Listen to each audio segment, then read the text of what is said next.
Olá, o Câmara Cultura recebe hoje o historiador, professor e escritor Ney Vilela. Ele que vai nos contar um pouquinho aí do seu trabalho, da sua trajetória profissional e também sobre o lançamento em Jaú do seu livro Lairana, Artista do Brasil. Ney, muito obrigada pela sua presença aqui no Câmara Cultura. O prazer é meu, é sempre um prazer estar com vocês. Professor, o seu currículo é invejável. Você passeia aí pela história, pela comunicação, pela pesquisa, pela música, pela política. Como fazer aí, como administrar esse tempo para tantas atividades? Olha, quem disse que eu administro esse tempo? Administra, sim. O que acaba ocorrendo é o seguinte: como eu gosto muito do que eu faço, o espaço que vai do trabalho ao lazer é um espaço que para mim é difícil de mensurar. E também os assuntos que você referiu, história e política, são assuntos muito assemelhados. Quando você pensa em cultura e em música, também estamos praticamente no mesmo departamento. Então, na verdade, o que acontece é que o meu trabalho é um trabalho de fronteira. Eu acabo trabalhando nas fronteiras da cultura com a música, com a história e com a política. Parece muita coisa, mas de repente está tudo muito perto do mesmo assunto. Mas, Ney, a sua formação inicial é engenharia mecânica. Como você fez essa mudança, essa passagem da engenharia, né, uma ciência exata, para as ciências humanas? Olha, só dá para entender se entender a história da minha família. O meu pai, Mauro Vilela, ele era um militante político, ele era oficial de marinha e militante comunista. Com o golpe de 64, ele foi obrigado a ficar fora do país.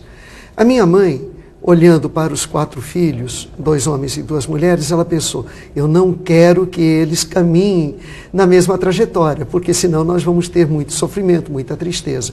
Então a minha mãe falava: não, vocês não vão fazer ciências humanas.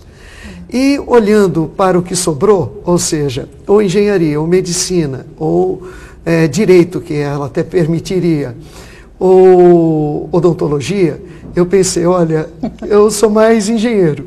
E eu gostava muito de matemática, essa é a verdade. E fiz o curso de engenharia. Agora, em pleno curso de engenharia, havia um cursinho pré-vestibular, o curso politécnico, e o cursinho precisava de um professor de história. Adivinha? Lá fui eu. Então, eu me formei engenheiro, mas no momento em que eu me formei engenheiro, eu já era professor de cursinho em história. Você se formou engenheiro na época da ditadura militar? Isso, eu me formei em 1978. Já fazem, então, 34 anos. Era engajado com os movimentos? Olha, no princípio até sim. Ou seja, a minha mãe não conseguiu me tirar da política. Não conseguia dormir também, né? Mas com o passar do tempo, tem histórias maravilhosas sobre isso. Mas com o passar do tempo, aquela militância de esquerda, que era bastante costumeira entre os estudantes, eu deixei de lado. Hoje em dia, eu até me considero um reformista, mas objetivamente marxista eu não sou, não. Sim. O senhor é professor de História? Sim. De História, pós-graduado em Comunicação Midiática pela Unesp de Bauru. Aqui em Jaú, o senhor leciona, dá aula na Faculdade de Comunicação Social da Fundação Dr. Raul Bauab. Perfeito. Certo. Aulas do quê? Telejornalismo? E teorias da comunicação. Por favor, faz aí pra gente uma breve análise de como o senhor vê a comunicação, os meios de comunicação hoje em dia. Olha, eu costumo dizer o seguinte: o que um meio de comunicação vende? Né? Por exemplo, a revista Veja vende o quê? E a resposta é surpreendente. A revista Veja vende o seu leitor para o anunciante. Ou seja, a revista Veja, ela sabe que o anunciante dela é anunciante que vende para a classe média. Então ela precisa ter um leitor da classe média. O que ela escreve é algo que interessa, que impacta a classe média. Nesse sentido, ela tem um grande número de pessoas que leem a revista e ela vende isso para o anunciante. O que banca a revista Veja é o anunciante. Se a gente observar as emissoras de TV, Na TV aberta é um pouco mais difícil de perceber porque o público é muito grande. Mas quando você fala de TV a cabo ou por satélite, você está falando de uma segmentação. E aí o que você nota? Você nota a mesma coisa. A TV tem que conquistar um determinado tipo de público para poder vender anúncio. Assim, no que se refere aos meios de comunicação de massa, eu não diria que os meios de comunicação de massa são bonzinhos ou são perversos. Eu não diria que eles são revolucionários, nem que eles são conservadores. Os meios de comunicação de massa, eles oferecem para o público deles aquilo que o público quer ver. E, nesse sentido, os meios de comunicação de massa, eles não têm nem uma grande capacidade de fazer a revolução e também não têm uma grande capacidade de provocar o reacionarismo, o atraso.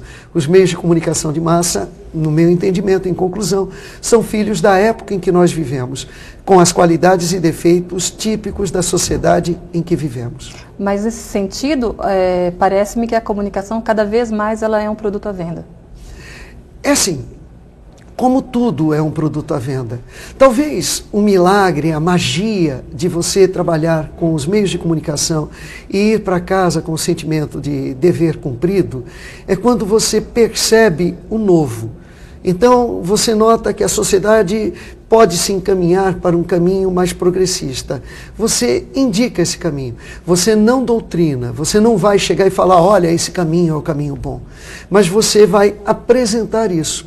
À medida em que você vai apresentando para o teu ouvinte, o teu telespectador, o teu leitor, à medida em que você vai mostrando esse caminho, o leitor, o ouvinte, o telespectador vai falar, puxa vida, isso é interessante para se pensar a respeito. E, nesse sentido, você pode transcender a situação de máquina de consumo. Você pode trazer o novo. Tudo isso respeitando a vontade, o interesse, o brilho, o entendimento daquele que te assiste. Um defeito muito costumeiro entre aqueles que querem fazer as mudanças é achar que, eu sei qual é o caminho e eu vou passar para o meu espectador. Eu acho que por aí não funciona, não. À medida em que você está aberto, você tem cultura, você tem discernimento e pode mostrar várias facções, vários momentos da realidade, eu acho que nesse momento você transcende a situação de vendedor. Você vai conseguir ser o parteiro do novo. Eu acho que essa deve ser a função de quem trabalha em comunicação. Mas o que o senhor tem visto hoje na imprensa, a comunicação, ela está sendo bem vendida? Está sim. Há muita técnica, isso não há como negar. Mas está assim, você quer ver? Por exemplo, há 15 anos, eu vou usar um exemplo familiar. A minha mãe poderia ser algo que a gente chama de homofóbica, há 15 anos. Ou seja, ela achava as relações homossexuais enojantes. Muito bem. Há 15 anos, nas telenovelas, nós temos a presença de casais homossexuais. E à medida em que isso foi sendo apresentado, o que aconteceu? Houve um movimento da sociedade no sentido da compreensão, do entendimento. Isso não quer dizer julgamento. Isso quer dizer que existem pessoas que se comportam de maneira diferente e nem por isso elas deixam de ser pessoas. Se nós observarmos, os meios de comunicação de massa conseguiram fazer esse tipo de mudança. Da mesma forma que o entendimento da necessidade de preservação ambiental foi em grande medida construída pelos meios de comunicação de massa, a grande preocupação pela demonstração dos acontecimentos de maneira total, sem se esconder nada, isso é filho da ação dos órgãos de comunicação de massa. Enfim, eu acho que entre o passivo e o ativo, os meios de comunicação de massa estão do lado positivo da balança. O que é uma visão assim um pouco diferente. A gente costuma muitas vezes até ouvir, né? Os meios de comunicação, eles têm até que ser execrados, são responsáveis pela situação atual, que algumas pessoas colocam como uma situação negativa até. Olha, eu pediria então a essas pessoas que fizesse uma análise histórica. Em que sentido? Em 1960, não faz tanto tempo, eu já era vivo em 60. Você não, mas eu já era vivo. Em 1960, a mortalidade infantil era de 300 por mil. De cada 1.000 crianças nascidas no Brasil, 300, de cada 1.000, 300 morriam antes de completar 1 ano de idade. Na década de 80, isso caiu para perto de 50. Hoje em dia, é algo em torno de 1/3 disto. Ora, nós temos que reconhecer que houve uma melhoria nas condições de vida. A expectativa de vida em 1970 era de 62 anos. Hoje em dia, a expectativa de vida já passou muito dos 70. Se nós observarmos que em 1960, livros como Geografia da Fome, do Josué de Castro, eram livros fundamentais, porque muita gente morria de fome no Brasil. E no Brasil, nos últimos 15 anos, 20 anos, não temos mais notícia de morte por fome. Eu não estou dizendo que a miséria acabou, mas não há mais notícias de morte por fome. O Brasil mudou, né? E mudou para melhor. Esse processo de mudança, em grande medida, é filho do meio de comunicação de massa. Em 1970, pela primeira vez, um noticiário foi mostrado para o Brasil inteiro. E esse noticiário mostrado para o Brasil inteiro fez o Brasil ingressar numa nova era. O número de telefones, de celulares, isso é desnecessário discutir, ele cresceu de maneira exponencial. Hoje em dia, aproximadamente metade dos lares de Jaú possui computador. Então, eu li isso hoje ou ontem no noticiário. Então, eu não sou de Jaú, então eu tenho as notícias meio espaçadas. Então, em conclusão, o mundo mudou para melhor, independentemente do que eu quero ou do que eu não quero. Sabe o que eu digo? Quando alguém fala, no meu tempo era melhor, sabe o que era melhor no tempo do vovô? Ele era jovem, ele não tinha grandes responsabilidades, ele entrava numa lanchonete, as meninas olhavam para ele. E o que acontece? Existencialmente, a melhor época é a da juventude.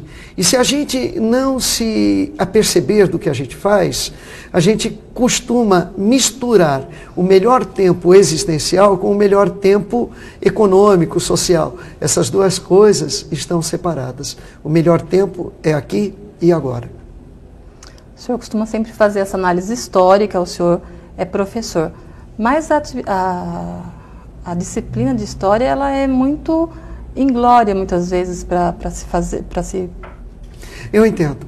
Olha, o que eu falo é que, hoje em dia, a história no Brasil é uma disciplina que é considerada de segunda categoria. O pai que está me ouvindo agora, se o aluno apresenta um boletim com 10 de matemática e 6 de história, você, pai, fala, parabéns. Agora, se esse mesmo aluno apresenta um boletim com 10 de história e 6 de matemática, o pai fala, filho, precisa estudar. Então, temos um problema sério. De um modo geral, as pessoas consideram que história é uma matéria secundária. Quem não estuda história corre o risco de vê-la repetida. O fato do Brasil desprestigiar a história enquanto estudo faz com que o Brasil repita muitas vezes os mesmos erros. Por exemplo, campanha da vassoura. Quem fez? Sabe quem fez? Foi Hermes da Fonseca, em 1910. 50 anos depois, o Jânio Quadros repetiu a campanha da vassoura. Hermes da Fonseca, na minha opinião, foi o pior presidente que o Brasil teve. O Jânio Quadros, na minha opinião, foi o segundo pior. Não foi o pior porque não teve tempo. Ele renunciou, então não teve tempo para ser o pior. O terceiro pior foi Fernando Collor. Qual foi a campanha do Collor? Não foi de varrer a corrupção, acabar com os marajás? Então o Brasil errou. E errou por quê? Porque não estudou história. É que a gente diz que é um povo sem memória, né? Na verdade, é um povo que não aprendeu a Pois é um povo sem história, mais do que um povo sem memória.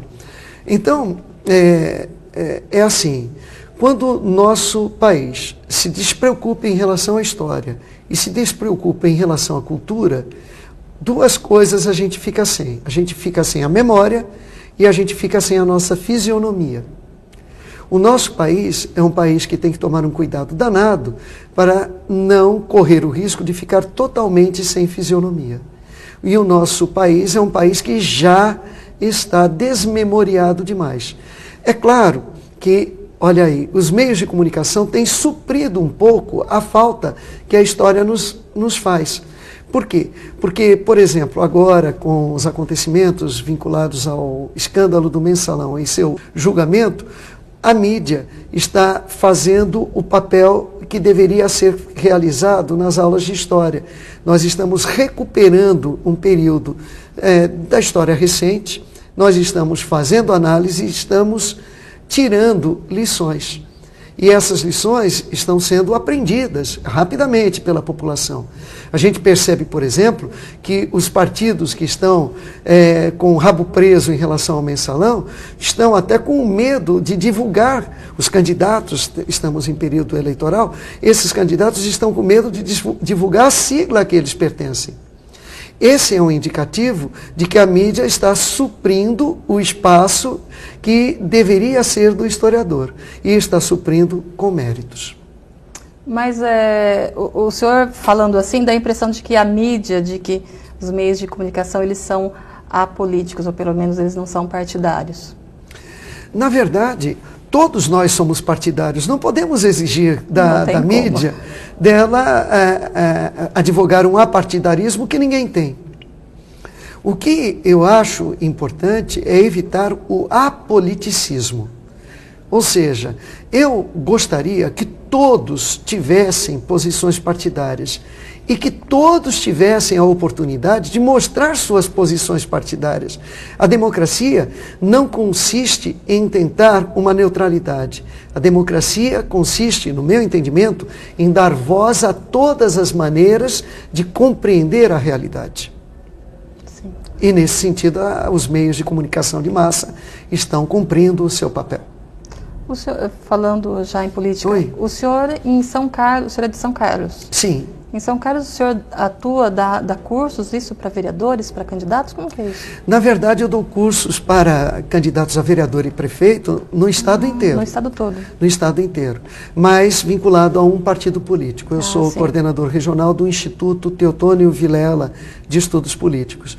Por exemplo, um dos candidatos a prefeito nessa cidade fez um breve curso de formação comigo na cidade de Bauru, se eu não me engano. E esses cursos de formação política eu considero ser, mais do que uma tarefa partidária, uma obrigação de quem conhece um pouco de política. Repito, eu acho absolutamente fundamental politizar o cidadão. E eu não busco a neutralidade, eu não sou neutro. Mas por exemplo, por que eu não falei o nome do partido no qual eu milito? Por um motivo simples, não tem um camarada do outro partido para falar depois de mim. Então, nesse sentido, eu me sinto na obrigação de obliterar o fato de que eu sou de um partido A e não de um partido B. Agora, eu faço questão de mostrar minhas convicções políticas. E eu torço para que todos os órgãos de mídia tenham essa possibilidade de mostrar os vários lados da questão, ao invés de fazer de conta que essa mídia é o espelho do mundo visto por olhos nos quais você confia. Isso não existe. Né? Nós não conseguimos ser espelho do mundo. Nós precisamos mostrar o mundo e nós precisamos alertar aquele que nos assiste. Olha, eu estou mostrando o mundo, mas eu tenho uma visão de mundo. Tá? Então, lembre disso na hora de você fazer a sua análise. Okay. Professor, esses assuntos são bastante instigantes, né? A gente precisa fazer um pequeno intervalo, mas daqui a pouco a gente já volta com mais Câmara Cultura com o professor e pesquisador Ney Vilela.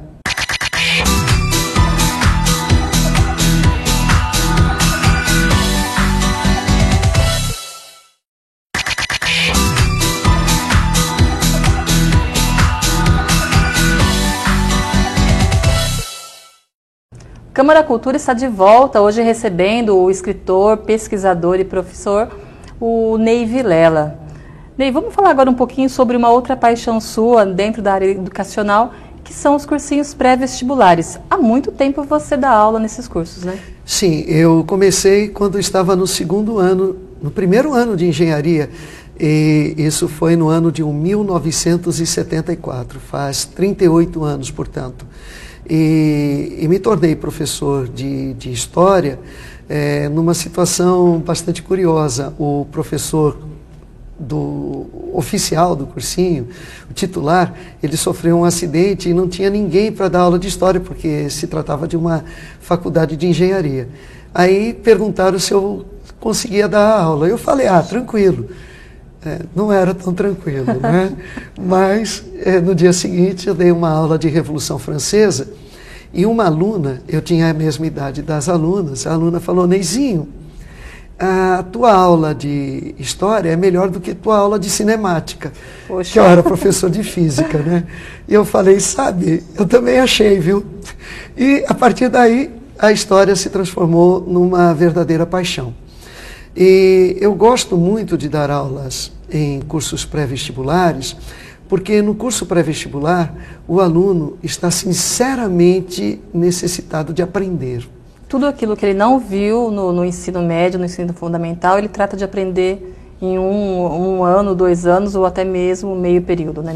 Exatamente, exatamente. E essa ansiedade pelo aprendizado faz com que, ao contrário do que costuma ser dito, o cursinho ele pode ter uma função de fazer a pessoa pensar. Aquela ideia segundo a qual o cursinho leva a decoreba... Não é só decoreba. Não é decoreba. E talvez não seja principalmente a decoreba. Por quê? Porque o aluno ele realmente está com vontade de aprender. Então, o que acontece é o seguinte, se me deixarem dar aula de História por meia hora, eu convenço que a matéria é boa. Né? Agora, o aluno precisa ser convencido disso. Em outros períodos, o que acontece? Existe o namoro, o esporte, a vida social, as baladas, e aí o aluno faz as contas, estudar não é uma prioridade. No cursinho é. No cursinho, o aluno tem como prioridade estudar, não é? E, nesse momento, ele está mais atento. E esta atenção é, talvez, um ingrediente fundamental para gostar de História. Se o aluno se encantar com a matéria, ele, mais tarde, vai estudar por conta própria. E aí estamos no terreno da pesquisa que vale a pena. Então, talvez o aluno não aprenda tanto no ano do cursinho, mas se ele saiu com vontade de entender muito daquilo que eu contei para ele, se ele tiver essa vontade, a partir dali ele se torna um livre pensador. Hoje você ainda dá aulas em cursinhos? Ainda dou, muito poucas. Né? Na verdade, eu só estou ministrando aulas para não perder o gingado. Né? Eu, com as atividades como professor universitário, como coordenador da oficina cultural na cidade de São Carlos, e com os meus shows de música, as atividades específicas de ensino, elas ficaram com muito pouco tempo. Okay. Professor, mudando assim um pouquinho de assunto, mas você também tem um envolvimento com as artes, com o teatro. Sim, eu fui amador de teatro. Você já foi ator? Fui sim. E eu vou contar um negócio, fica só entre nós. Eu ganhei um prêmio uma vez de melhor ator no Festival Latino de Teatro na cidade do Porto, em Portugal. E eu digo que eu ganhei esse prêmio porque, foram portugueses que deram o prêmio. Então, tá bom. Agora, vocês foram para lá? A gente representou o Brasil com um trabalho, um monólogo. E aí você vai pensar, puxa vida, que grande ator, foi com um monólogo. Na verdade, sabe por que a gente foi?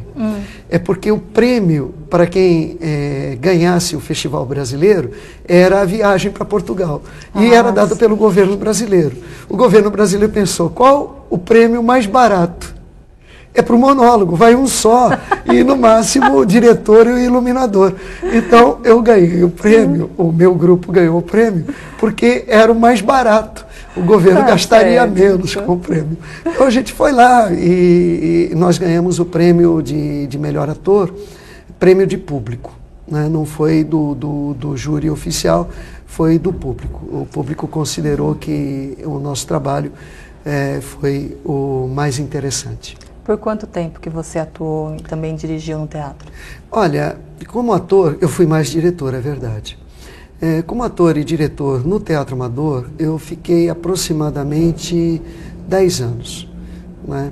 Eu comecei, um pouquinho mais do que isso, eu comecei ainda no ensino médio, em 1972, na cidade de São Vicente, com o Teatro Estudantil Martim Afonso, e depois, já em São Carlos, eu fui ator do grupo de teatro da Escola de Engenharia de São Carlos, por pouco tempo no Teatro Vicente de Carvalho, em Santos, e depois com um grupo de teatro que eu fiz com os amigos, chamado Dia Virá. E isso terminou em 1985. Né? Então, 12 anos no total. Tá. Hoje você tem alguma participação, atua de alguma forma no teatro? Na verdade, eu atuo no show de música.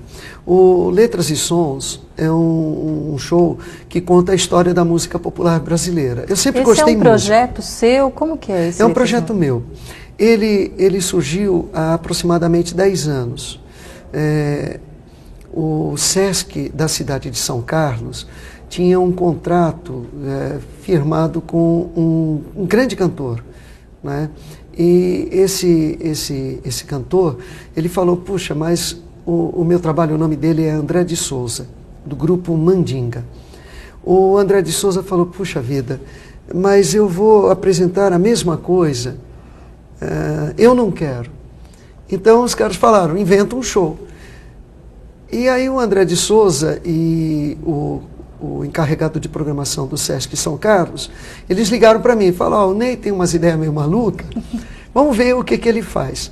E aí eu conversando com o André de Souza, que gosta muito de Caetano Veloso, eu decidi contar a história do Caetano Veloso e a sua evolução enquanto compositor e intérprete da música popular brasileira. Na hora de dar o nome ao show, o André de Souza me entregou um papelzinho para eu escrever o nome do show, para escrever as possibilidades, e ele me entregou uma pauta, então uma pauta musical.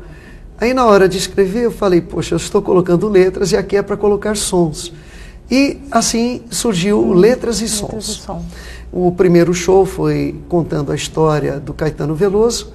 Com o André de Souza eu fiz mais alguns shows no Sesc e no São Carlos Clube, na cidade de São Carlos. Você narra o que vai acontecer, conta um pouquinho da história da música popular nesse show. Por exemplo, não canta? Não, de jeito nenhum. Não toca instrumento? Eu não ofendo os ouvidos daqueles que vão assistir o show esperando boa música.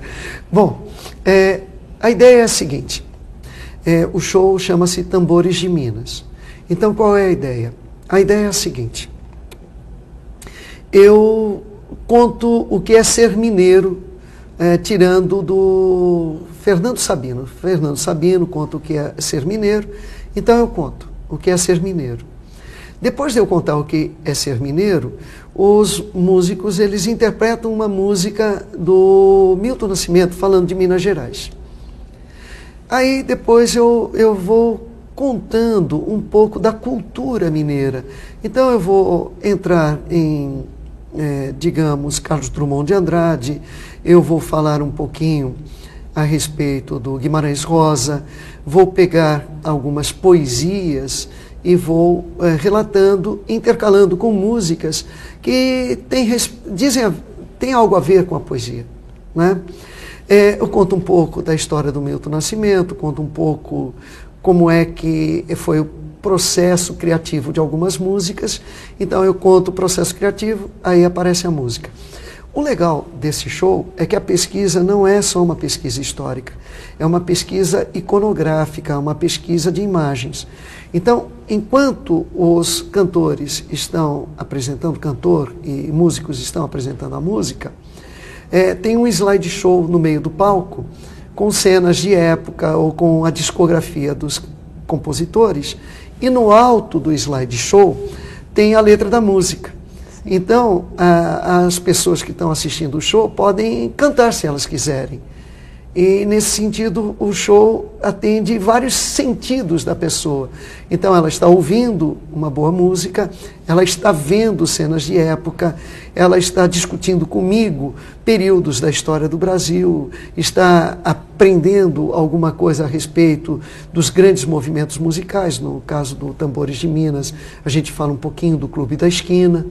Então, esse processo é um processo que é espetacular, quer dizer, é um espetáculo sem qualquer veleidade de ser educativo, instrutivo ou aula, porque a aula tem o profundo dom de nos deixar todos com sono, né? E eu não vou fazer isso com quem vai assistir o show. O show é um show.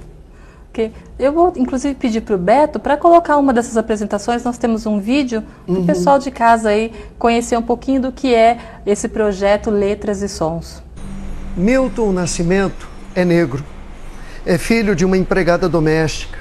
São características fundadoras poderosas que não podem ser obscurecidas pela criação em uma família de classe média. Daí a enorme capacidade de Milton Nascimento em compreender e explicitar os sentimentos de todas as humildes Marias e heróicas Marias que existem em todos os recantos do Brasil. O poeta Milton consegue explicitar os tons épicos de vidas que resistem à miséria, à humilhação. Vidas que conseguem sorrir quando deviam chorar, que possuem força, raça e gana. Flores do lodo que possuem a estranha mania de ter fé na vida. Há sonhos, alegrias e muita beleza nos mocambos. Milton, na música Maria Maria, mantém teimosa a luz da esperança. Luz que, por exemplo, quase não se percebe na música Gente Humilde, do gigante Chico Buarque de Holanda. Aqui, Milton Nascimento é mais solar. Vejamos.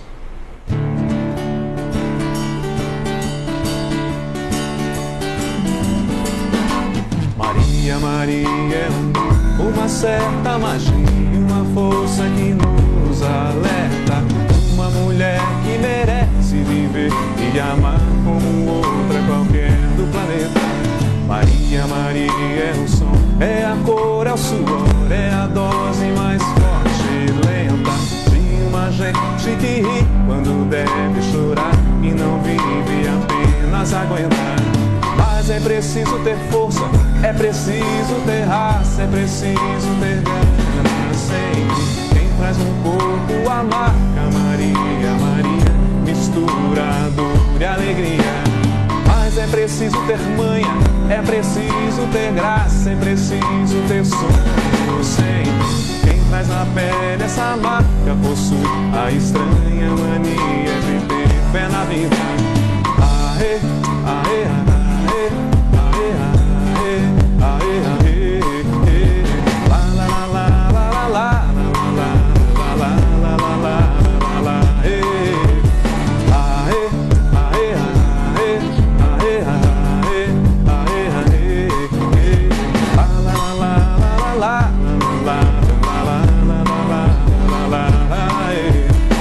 É preciso ter força, é preciso ter raça, é preciso ter gana sempre.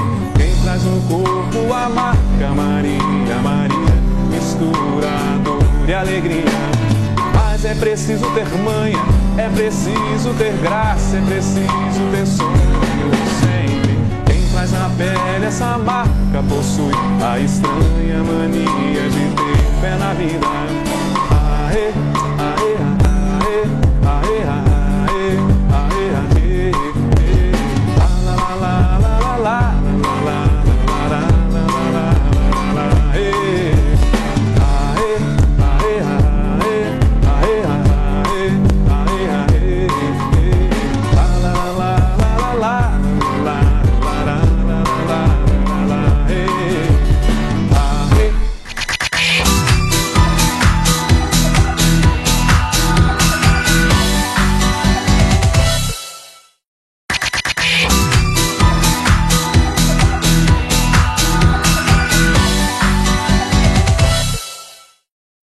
Estamos de volta com o terceiro e último bloco deste Câmara Cultura, hoje recebendo o professor e escritor Ney Vilela.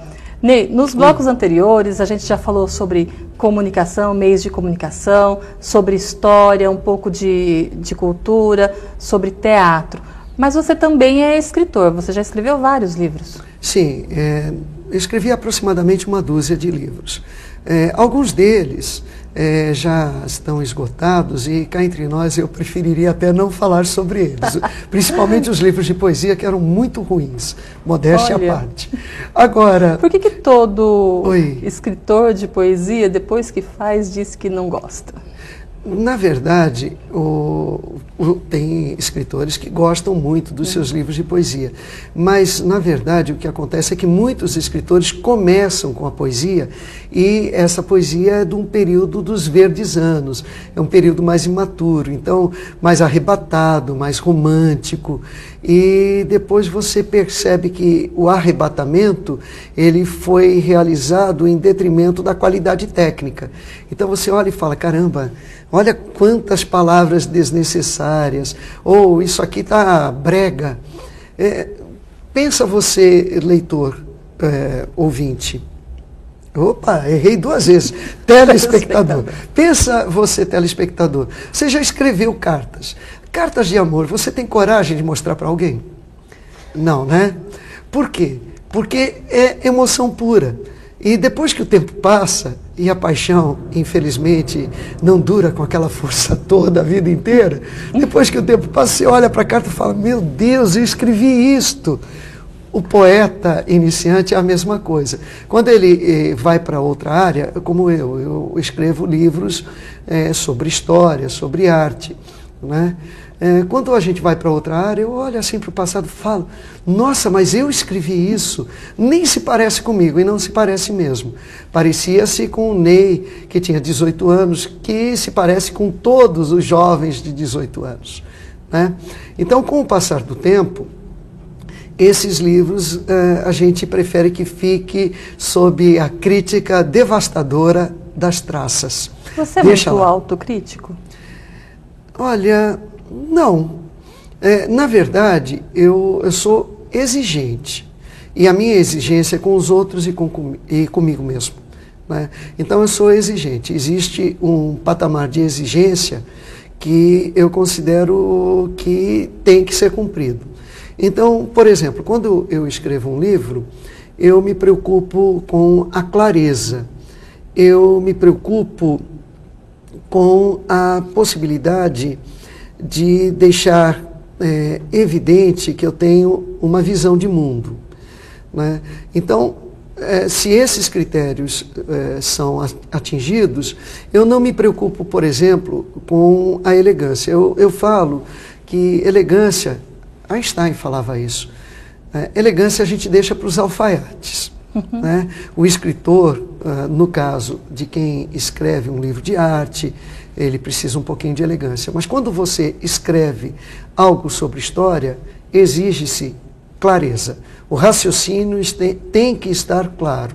É claro que você não vai escrever algo muito feio ou algo muito desjeitoso, mas a clareza é que é fundamental.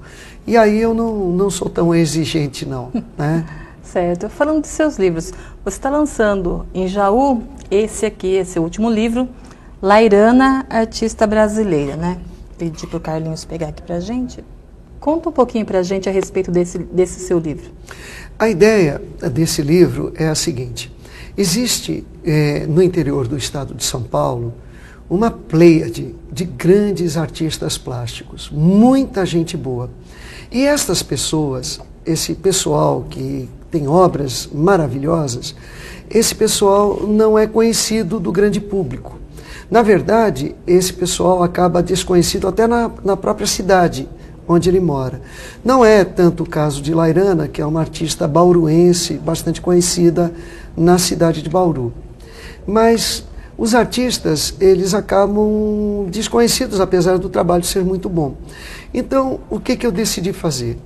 Como eu sou convidado eventualmente para ser júri de mostras de arte, como eu também já fui curador em algumas exposições, eu decidi escolher um grande artista, entre vários, mas uma grande artista, Lairana é uma artista maravilhosa, para contar a trajetória artística e mostrar um pouco da arte de Lairana. Por isso que o título do livro é Lairana, Artista Brasileira. Pena que eu não tenho tempo para tudo, mas eu gostaria de fazer outros livros de outros artistas brasileiros. No caso de Lairana, existem algumas qualidades que a identificam. A primeira é que ela é uma professora doutora, então ela tem conhecimento teórico. Então o trabalho dela tem um substrato teórico interessante, que eu tentei elucidar no livro. Em segundo lugar, a obra de... Você retrata toda a história profissional dela nesse livro. Profissional e inclusive pessoal dela, Sim. né? Outro detalhe interessante, as obras de Lairana, muitas delas são obras monumentais, ou seja, são de grande dimensão. A obra de grande dimensão, ela tem um viés público muito maior do que a obra de pequena dimensão. Nada contra a obra de pequena dimensão, mas essa obra acaba sendo comprada por uma pessoa apreciadora de arte e vai ficar num estúdio, num lugar pouco visível. Uma obra de dimensão maior, quando é comprada, fica numa sala de visitas, ou vai ficar dentro de um consultório, vai ficar no saguão de um organismo público. Então, nesse caso, a obra de Lairana, ela tem um reflexo maior sobre a realidade, sobre o dia a dia, sobre a coletividade. Então, tem duas características importantes aí. A terceira coisa é que Lairana é uma artista internacional, no sentido de que talvez ela seja até mais conhecida fora do que dentro do país.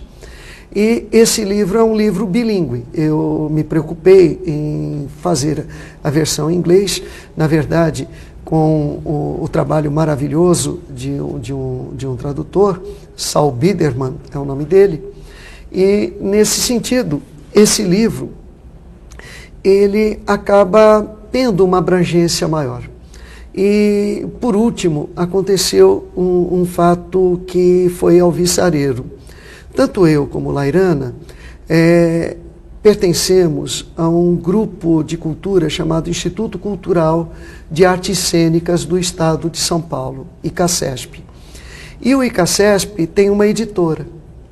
E esta editora, ela conseguiu produzir esse livro, que é um livro muito caro. Se você pensar em termos de estrutura técnica, a qualidade do material, a dificuldade de fazer as ampliações fotográficas e tal, esse é um livro que, em situação normal, ele teria que ser vendido por R$150, R$160. Quanto custa um livro desse? Pois é, esse livro, ele está sendo vendido a R$80. No caso de eventos como lançamento de livro, a gente dá 30% de desconto. De qualquer maneira, o preço é muito vantajoso, né? Um livro com essa qualidade a R$80, é muito difícil que você o encontre.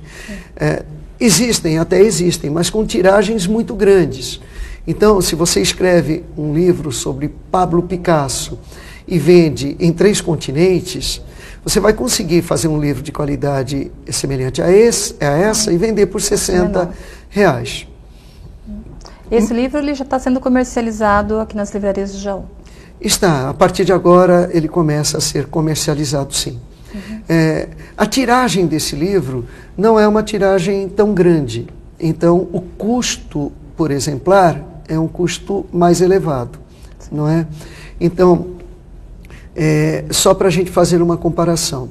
Quando você tem um livro que tem uma tiragem de 100 mil exemplares, como esse livro, você conseguiria vendê-lo a R$85. Sim. E esse livro está a R$80 com uma tiragem menor que isso. Eu não tenho a veleidade de considerar que eu vou conseguir vender 10 mil exemplares ou mais desse livro, como eu vendi o livro Irmãos Inimigos. Né? Porque o livro Lairana é um livro específico, né? É um livro de arte, é um livro que tem um custo mais elevado. né? O Irmãos Inimigos... Inclusive, você nos trouxe aqui outro exemplar, né? Irmãos Inimigos. Isso. Pedi para o Carlinhos pegar aqui. Exato. Esse livro, Irmãos Inimigos, que fala sobre o conflito entre árabes e israelenses na Palestina e Israel... Já mudando, então, esse outro livro aqui, Irmãos Inimigos, ele foi escrito quando? Esse livro, a primeira edição dele é do ano de 2002 e a segunda edição é do ano de 2008. Esse livro é o meu livro mais vendido. Ele vendeu 10 mil exemplares. Porque trata do conflito... Exato, que é um assunto que as pessoas se interessam por ele, não é? Agora, um livro de arte, primeiro, ele tem um custo elevado. Sim. Não é? Se você for pensar, um estudante de arte não tem como comprar um livro de arte, embora um estudante de história tenha como comprar o Irmãos Inimigos. Certo. Né? O livro de arte, por ser mais caro, ele acaba sendo comprado por pessoas que têm interesse específico em artes. E, entre essas pessoas, alguém que já tenha ouvido falar da pintora em questão, da artista Lairana. O público ele é mais restrito. É um pouco mais restrito. A gente tenta convencer a pessoa a comprar pela qualidade da própria obra da artista. Por isso a capa é uma capa bastante vistosa. De qualquer maneira, eu tenho que contar com um público que é um público mais específico, não é? Mas, Ney, você estava falando também Oi. desse livro, então, Irmãos Inimigos, foi a maior vendagem, 10 Sim. mil, que trata do conflito entre judeus e palestinos. Né? Isso. Só para, assim, fazer um apanhado aí, isso tem fim? Olha, eu sugiro você que está me assistindo a comprar um livro desse, porque quando o seu neto perguntar por que existe o conflito, você vai ter algumas informações. E por que esse conflito é um conflito de muito difícil resolução? Pelo seguinte motivo.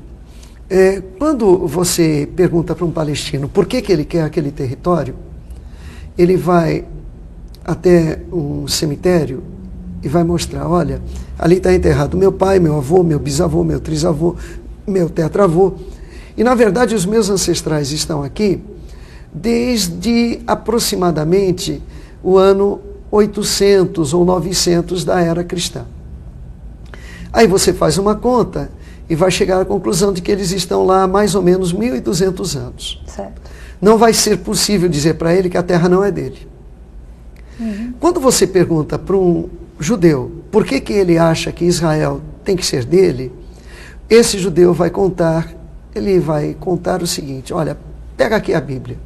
Você está vendo aqui, Moisés chegou aqui em 1100, mais ou menos, 1300 a.C. Depois, nós vamos ter os reinos de Israel, nós vamos ser expulsos, não é? De qualquer forma, brincando, nós estamos aqui há aproximadamente 1200, 1300 anos.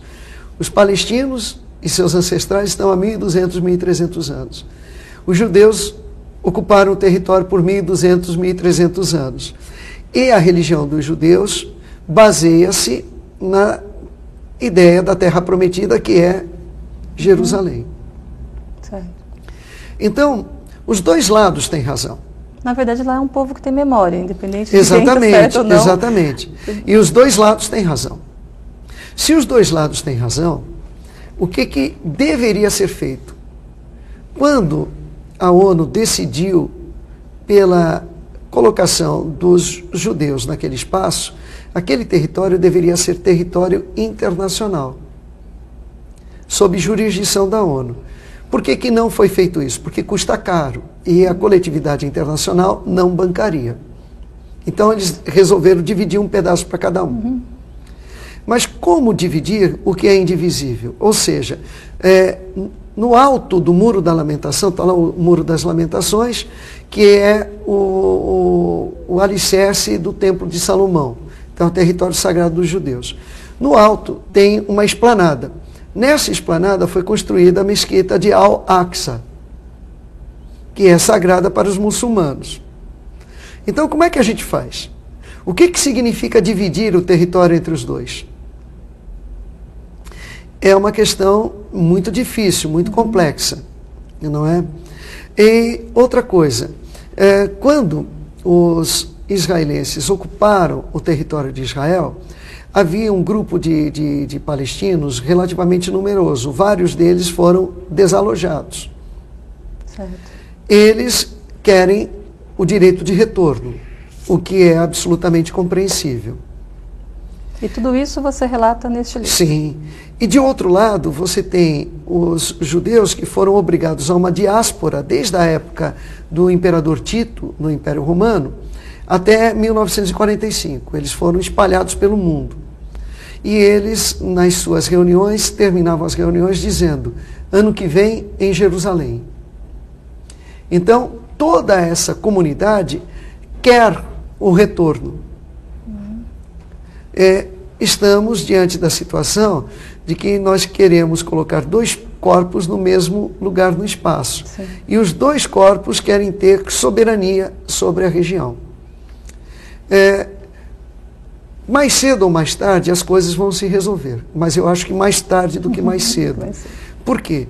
Porque, no caso, a religião islâmica, ela é uma religião de paz, mas os seguidores nem sempre conseguem perceber isso.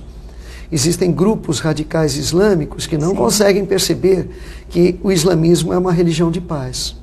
De outro lado, você tem também os fanáticos judeus. Por conta disso, acho que a solução está longe da gente. Com certeza. E para saber mais, o livro Irmãos Inimigos aqui do Ney Vilela. Ney, eu gostaria de agradecer imensamente a sua participação aqui no Câmara Cultura, pedir desculpas, porque assim, a gente passou muito rapidamente por vários assuntos, já convidar você novamente para a gente destrinchar aí vários assuntos que são bastante interessantes, né?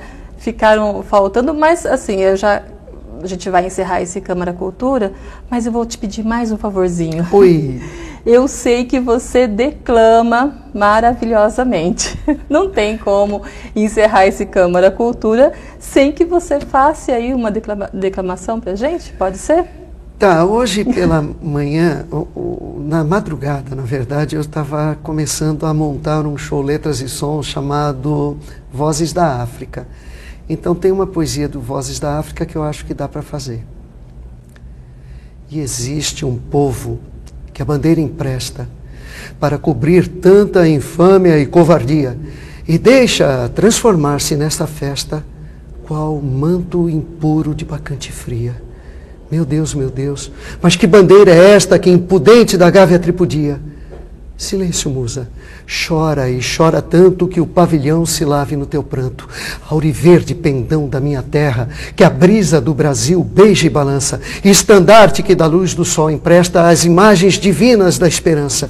Tu, que da liberdade foste hasteada dos heróis na lança, antes te houvessem roto na batalha que servires a um povo de mortalha. Fatalidade atroz que a mente esmaga, extingue nesta hora o brigue imundo, o trilho que Colombo abriu na vaga como íris no pélago profundo. Mas a infâmia demais, da etérea plaga, levantai-vos, heróis do novo mundo. Andrada, arranca teu pendão dos ares. Colombo, fecha a porta dos teus mares. Divino. Muito obrigada pela sua participação. Câmara Cultura fica por aqui, agradecendo a você que nos acompanha pelo canal 99 da NET e também pela internet.